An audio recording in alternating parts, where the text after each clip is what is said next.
Entendes o que estás lendo? O podcast que te leva através das páginas da Bíblia, livro por livro, capítulo por capítulo. Uma exposição bíblica emocionante. Aperte os cintos e embarque comigo nesta viagem.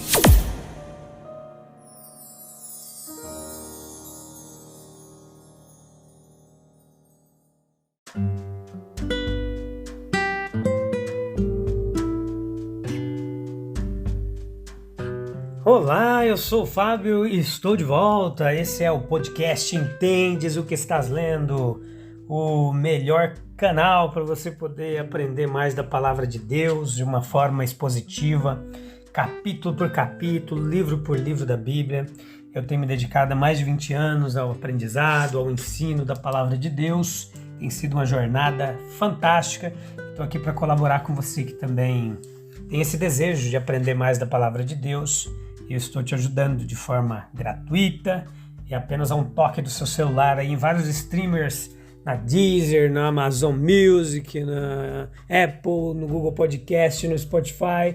Você pode procurar lá, Entendes o que estás lendo, podcast, e você encontra a gente lá, beleza? Tem o nosso contato, você pode estar entrando em contato, nos comunicando, enviando mensagem como esse estudo tem te abençoado, tem chegado até você. Hoje o nosso abraço vai para os nossos amigos e irmãos lá do estado de São Paulo, o estado brasileiro aí, fantástico, né? Um dos estados brasileiros que apresentam o maior progresso de PIB, de riqueza, né? Um estado que produz a maior riqueza em questão de estados brasileiros. São Paulo é um lugar fantástico, temos muitos amigos aí de longa data e alguns deles têm nos acompanhado aí os estudos. A nossa segunda maior audiência depois do estado de Minas Gerais, no Brasil, fica no estado de São Paulo. Obrigado a vocês, tá bom? Hoje a gente vai continuar Evangelho segundo Lucas, no capítulo 19, a parte segunda. A gente vai continuar falando de Zaqueu, desse personagem intrigante, fantástico, que teve um encontro com Jesus, e esse encontro mudou a vida dele. Se alguém diz que encontrou com Jesus e nada aconteceu na vida dele, tem alguma coisa errada. Porque todos que eu conheço, que se encontram verdadeiramente com Jesus, têm as vidas transformadas e restauradas para o melhor. Então nós vemos umas imagens verdadeiras e profundamente patéticas aqui, quando nós vemos essa palavra perdido, no capítulo 19, no versículo 10.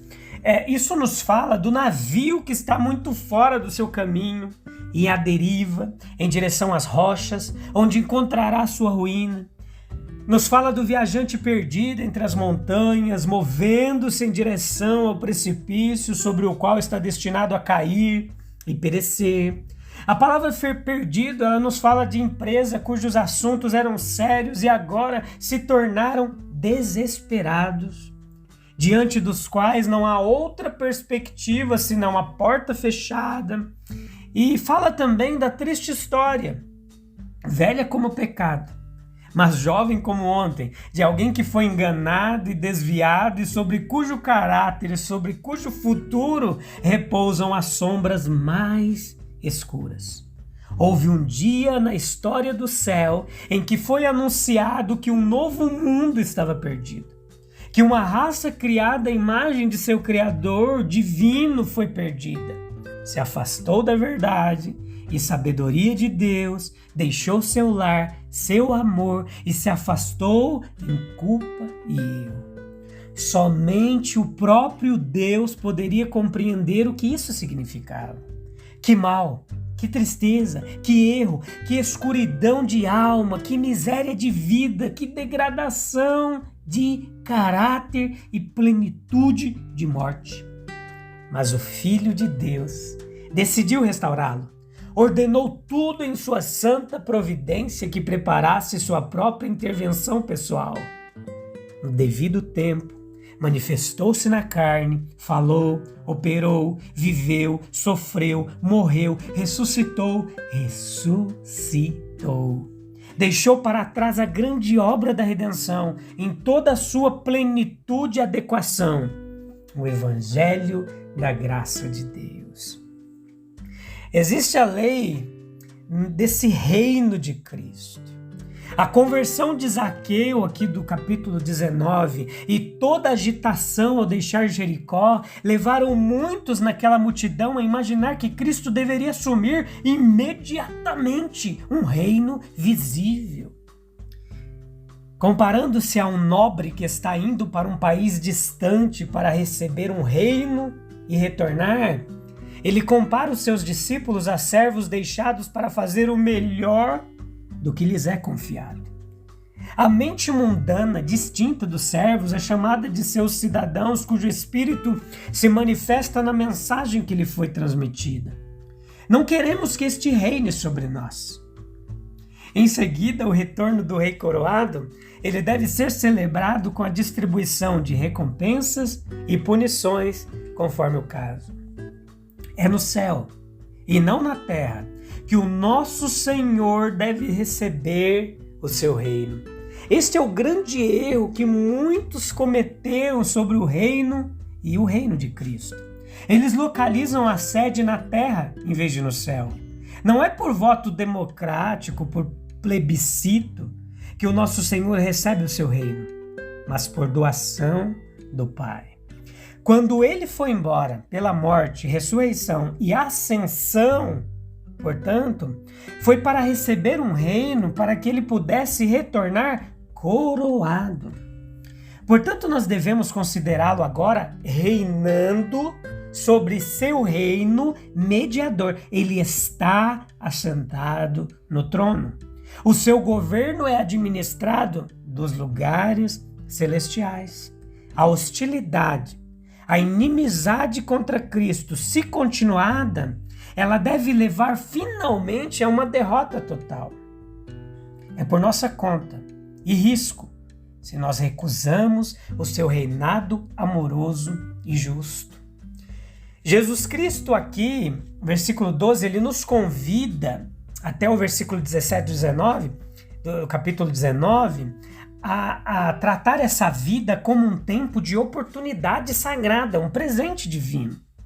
O nobre da parábola aqui que ele nos conta deu aos seus servos uma certa quantia, da qual eles deveriam fazer bom uso durante a sua ausência. A sua ordem era esta: ocupem-se até que eu venha. O tempo de ausência do nobre representa a nossa vida mortal, seja longa ou curta. A nossa vida atual é um período durante o qual nós temos que nos preparar para outra de consequências muito maiores. É um período probatório, aquele do qual depende o futuro maior e mais sério. Sim, isso está em harmonia com a nossa experiência, pois uma parte de nossa vida é uma preparação para outra. As moedas da parábola, aqui minas, no original, em grego, era uma mina, representava cerca de meio quilo de prata. Isso era um símbolo da oportunidade dada por Deus, a capacidade com a qual nós somos dotados pelas circunstâncias e facilidades favoráveis que nos cercam, pelos privilégios cristãos com os quais somos abençoados, eu e você. A pequenez de nossa doação não permite fugir da responsabilidade. Apenas uma moeda. Parecia uma quantia muito pequena para um nobre dar a seu cargo, mas claramente era grande o suficiente para um requisito justo. Nenhum homem tem o direito de dizer que seu espírito humano não vale nada para Deus. A sua vida não vale nada para a causa da justiça. Só Deus sabe quanto valioso é um espírito humano, uma vida terrena. Aguardar um dia de prestação de contas e de premiação. Haverá um dia de julgamento. O nobre retornará e chamará seus servos diante dele. Versículo 15. Isso pode significar um grande dia. Ou ainda nós podemos, meus queridos, considerá-lo melhor como um dia em que nossa vida terrena termina e quando, como almas individuais, nós estaremos diante do juiz de toda a terra. Deus exigirá de nós o uso que fizemos de nossa oportunidade. o que ganhamos e o que fizemos em posse disso, de autocuidado, ministrando ao crescimento de nossas próprias faculdades espirituais, do nosso serviço ao próximo, iluminando-os, auxiliando-os e abençoando-os, de adorar e magnificar o nome do nosso divino Senhor.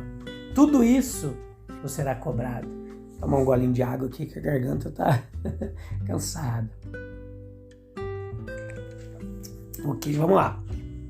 Tudo isso, ele expressará por meio de tudo isso e após isso o seu julgamento divino a nosso respeito. A sua calorosa aprovação daqueles que foram mais fiéis, versículo 17. A sua aceitação daqueles que não foram infiéis, versículo 19. O seu descontentamento com o indigno, versículo 22. Nós devemos procurar a decisão clara e totalmente expressa de Jesus Cristo sobre o caráter de nossa obra e vida, sobre a excelência comparativa ou falha da nossa vida cristã.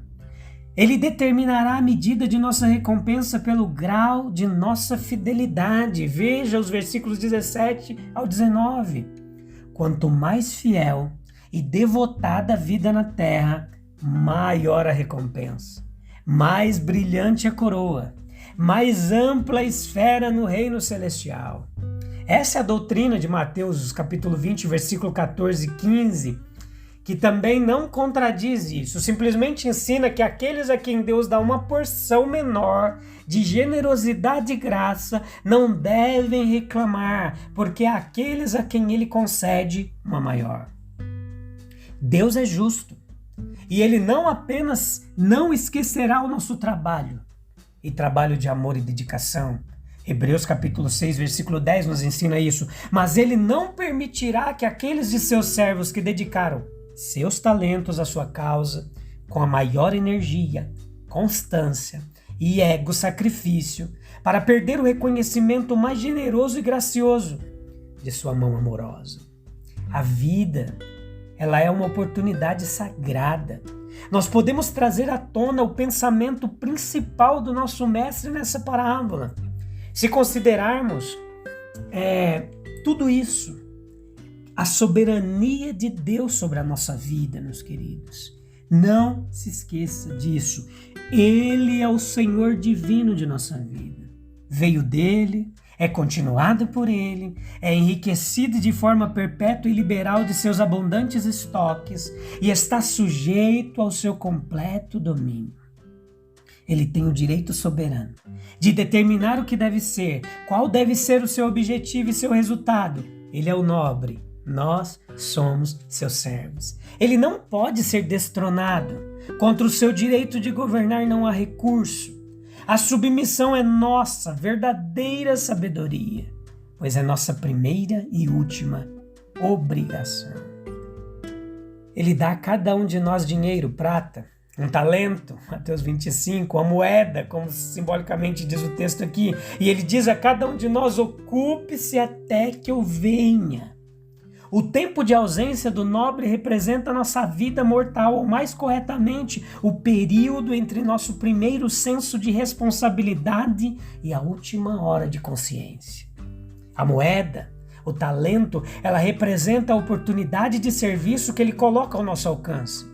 E essa oportunidade, ela tem vários contextos. Ela é composta da nossa capacidade natural, corporal, mental, espiritual, de todas as circunstâncias favoráveis pelas quais somos atendidos ao longo de nossa vida, a educação, a influência doméstica, o capital, as facilidades para entrar em uma esfera de atividade, etc. E essa oportunidade sagrada, ela olha em 3 direções. Primeiro, o cultivo da nossa própria natureza. Segundo, o serviço da humanidade. E terceiro, a adoração a Deus e o trabalho em seu amplo campo. O Senhor de nossa vida está nos dizendo, ocupe-se até que eu venha. Isso é, coloque essa moeda, empregue essa oportunidade sagrada agora ao seu alcance. Use-a para uma boa conta, use suas capacidades, suas circunstâncias para fins elevados e nobres. para seu próprio crescimento espiritual, para o bem de seus irmãos, para a glória de Cristo. E o versículo 16 ao 19, como eu já disse e vou repetir, fala da recompensa dessa fidelidade. 2 princípios dos quais nós podemos depender para guiar a mão divina quando chegar o dia da prestação de contas. Anote aí para você não esquecer. Primeiro, aqueles que fizerem o bem receberão a graciosa recomendação e recompensa de Deus. A eles ele expressará o seu bom prazer e a eles ele dará um prêmio.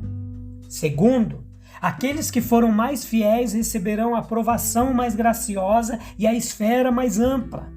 Aquele que transforma sua moeda em 10 tem uma recepção mais calorosa e uma recompensa mais liberal. A ele são dirigidas as palavras mais alegres e a ele são confiadas não 5, mas 10 cidades sobre as quais governar.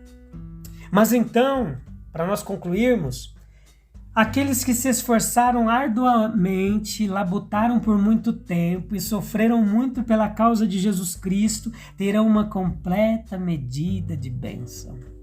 E a esse será atribuído uma coroa que será de fato brilhante, uma esfera que será de fato ampla.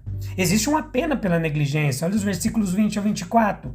O servo preguiçoso pode dar desculpas, mas elas serão deixadas de lado. Ele mesmo será severamente condenado. Ele será despojado do que lhe deixou e ele será enviado para o mais triste exílio.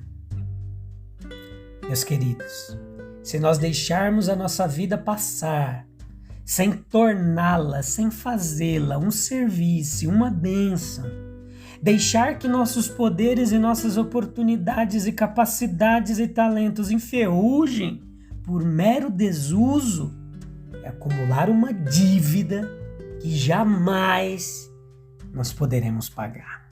Então se lembre disso, que você tem feito do presente que é a vida que Deus te deu, das capacidades que você tem e das oportunidades a você dispensada. Faça bom uso disso, para que no fim da vida você não seja torturado e levado pelo peso da culpa, tá bom? Deus abençoe sua vida.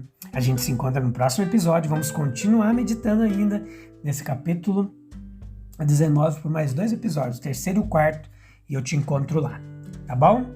Deus abençoe. Até breve. Tchau, tchau.